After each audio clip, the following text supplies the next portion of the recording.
This is BBC News. I'm Christian Fraser, live in Glasgow, where the COP26 summit, the crucial climate change conference, is getting underway. G20 leaders meeting in Rome call for meaningful action to keep global warming to 1.5 degrees Celsius. They failed to commit to any net zero emission targets, but the host urges real action by member states. We must focus on implementation, because, rest assured, we will be judged by what we do, not what we say. The British Prime Minister Boris Johnson is due to address the G20 shortly, but Prince Charles has already spoken. He's added his voice to calls for more action to tackle climate change, telling leaders in Rome they owe it to the next generation. COP26 begins in Glasgow tomorrow. Quite literally, it is the last chance saloon. We must now translate fine words into still finer actions.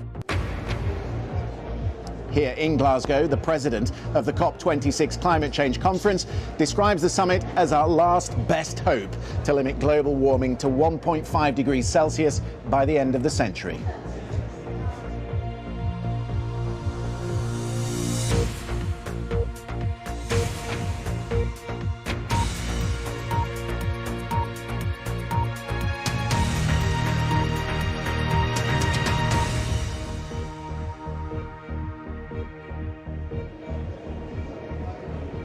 Hello and a very warm welcome to Glasgow for our continuing coverage of the COP26 summit. We're in place and in a very good place as well. We're right in front of the conference hall where in 2 weeks' time we hope the world leaders will bring down the gavel on a summit that has been successful. This is where a lot of the discussion over the course of the next 2 weeks will take place. We're sitting right in front of it, so all the leaders as they come out will be behind us, and hopefully many of them will come here to this table and tell us what they have decided. Now, almost 200 countries are represented here this week, with some 25,000 delegates in Glasgow. It's the biggest summit the UK has ever hosted, and probably the most important.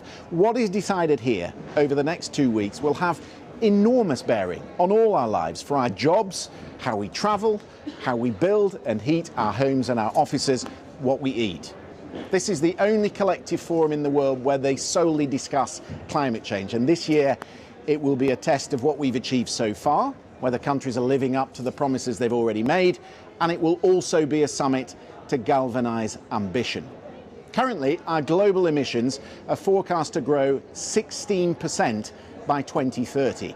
They must be reduced by 45% to keep the global average temperature rise to 1.5 degrees Celsius. Beyond that, for every 0.1 degrees the temperature rises, the problem will get exponentially worse. Now, in large part, it depends on the collective will of the biggest countries, the biggest emitters. Their leaders have been in Rome this afternoon for the G20 summit, but will the final communiqué match the scale of the challenge? Our diplomatic correspondent, James Landale, reports.